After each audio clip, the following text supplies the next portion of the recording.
मध्य प्रदेश के छतरपुर में ऐसा सनसनीखेज मामला सामने आया जिसने हर किसी के दिल को दहला दिया। जी हां, एक कलयुगी बेटे ने अपने पिता को मौत के घाट उतार दिया। जब इसकी वजह सामने आई तो पुलिस के भी होश उड़ गए। First cry showroom new born baby के लिए जरूरत की सारी चीजें अब एक ही छत के नीचे उपलब्ध। BIS approved product new born baby की शॉपिंग पर पाएं 10% अतिरिक्त ऑफर। पता HDFC बैंक के बाजू में, जबलपुर रोड, मकरौनिया। बताया जा रहा है कि बचपन में मृतक पिता उसकी पिटाई करते थे, जिसका बदला उसने जवानी में लिया और खटिया के बेंत से पीट पीट कर मौत के घाट उतार दिया। मामले की जानकारी मिलते ही पुलिस और FSL की टीम मौके पर पहुंची और मर्ग कायम किया। सबका पंचनामा कर पोस्टमार्टम के लिए भेजा गया। वहीं हत्यारे पुत्र को भी गिरफ्तार कर लिया है। पूरी घटना गढ़ी मलहरा थाना क्षेत्र की है। दरअसल वार्ड क्रमांक 12 में रहने वाले एक शख्स ने अपने पिता पूरन रेंकवार को इतनी बुरी तरह पीटा कि उसकी मौके पर ही मौत हो गई। मृतक के छोटे बेटे ने बताया कि उसका बड़ा भाई हत्या के आरोप में जेल से छूट कर आया था। वह घंटों लाठी लेकर घूमता रहता था। आज सुबह वह पिता की टैक्सी लेकर जा रहा था तो शंका हुई, जिसके बाद उसने पिता को फोन किया, लेकिन जब कॉल रिसीव नहीं हुआ तो उसका डर और बढ़ गया। घर जाकर देखा तो पिता का शव पड़ा हुआ था, जिसके बाद पुलिस में इसकी सूचना दी। SP अगम जैन ने बताया कि आरोपी के ऊपर पहले भी कई अपराध दर्ज हैं। अब तक की जांच में सामने आया है कि हत्या की वजह पारिवारिक विवाद है। आरोपी के पिता बचपन में उसकी पिटाई करते थे, साथ ही उसकी शादी मर्जी के बगैर की गई थी, जिससे वह काफी नाराज था। इसे लेकर विवाद हुआ और आवेश में आकर उसने बेंत से पीट पीट कर पिता की हत्या कर दी। आरोपी को गिरफ्तार कर लिया गया है और उसके खिलाफ आगे की कार्रवाई की जा रही है।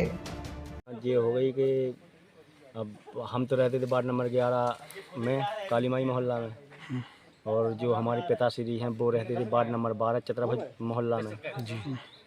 तो हमारा भाई है जो 302 का केस पहले इनने किया था 2007 में। ये पूरी सज़ा काट कर यही 15 अगस्त के दिन रिहा होकर आए हैं। अब 3 महीने नहीं भाई।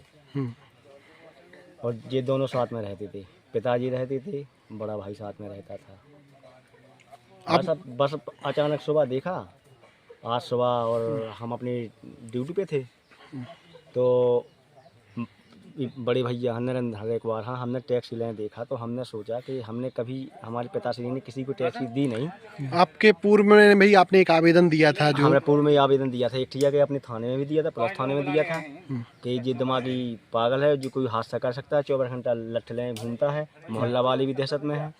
और एक हमने SP साहब को डाक दोबारा भिजवाया था तो उसको भी हमारे पास पावती है। कोई कार्रवाई नहीं की थी पुलिस ने? कोई कार्रवाई नहीं की। पहले भी ये लठ लेके पहले 24 घंटे लठ लेके पूरा मोहल्ला गवाए है। पूरा मोहल्ला गवाए है, लठ लेके 24 घंटे घूमता था वो। तो सुबह हमने देखा तो ये टैक्सी लें और जूनियर हाई स्कूल के सामने दिखा हमें, तो हम सफाई के टैंक ले हुए थे। तो हमने देखा कि हमने कहा कि हमारे पापा ने कभी किसी को टैक्सी नहीं दी, हमें भी नहीं दी कभी टैक्सी। मतलब उनको अपने आप विश्वास है वो किसी वजह क्या रही हत्या की? हत्या की वजह क्या रही? कदम उठाया एक बेटे ने, कोई मतलब नहीं है इनका, कोई पता ही नहीं है। पर हमने देखा ही नहीं, हमने देखा इनको को, हमने कहा टैक्सी ले। आरोपी पकड़ गया है? आरोपी पकड़ गया है। तो हमने सोचा कि टैक्सी ले हुए है जो पिताजी की, और पिताजी कहाँ है? तो हमने इससे तो कोई बात नहीं की। हमने स्टैंड पे हमने पिताजी को कॉल की। जब हमने 10 देर कॉल की, आरोपी के जो हाँ, 7 बच्चे, उसके कोई बच्चे वगैरह, शादी वगैरह? एक लड़की है ना, शादी जो मुलजिम है, हाँ। उसकी एक बच्ची है 17-18 साल की जी। ये सब जो वारदात हुई है इसमें अभी क्या मिला है और एक आरोपी को लेकर क्या लोकेशन है? लगभग सुबह हम पुलिस को सूचना प्राप्त हुई कि गढ़ी मलहरा थाने के अंतर्गत जो गढ़ी मलहरा लोकल में कस्बे में चतुर्भुज मोहल्ला है, यहाँ पे नरेंद्र रेंकवार ने अपने ही पिता पूरन रेंकवार की खटिये की जो बैत होती है उससे मार के हत्या कर दी है। तो प्राथमिक जांच में हम लोगों ने पहले तो आरोपी को गिरफ्तार कर लिया है। आरोपी पूर्व में भी एक 302 की हत्या के अपराध में जेल काट के आ चुका है और आतन अपराधी है, कुछ और भी अपराध उसके ऊपर है। और इसी संदर्भ में फिर पुलिस अधीक्षक महोदय के निर्देशन में हम लोगों ने यहाँ पे टीम आई हुई है, एफएसएल अधिकारी आए हुए हैं, डॉग स्क्वाड टीम वगैरह आई हुई है। अभी इसकी हम जांच पड़ताल कर रहे हैं और जल्दी से जल्दी उसमें हम प्रयास करेंगे कि आरोपी को जेल नियुक्त करें। जी सर, वजह क्या रही सर इसकी?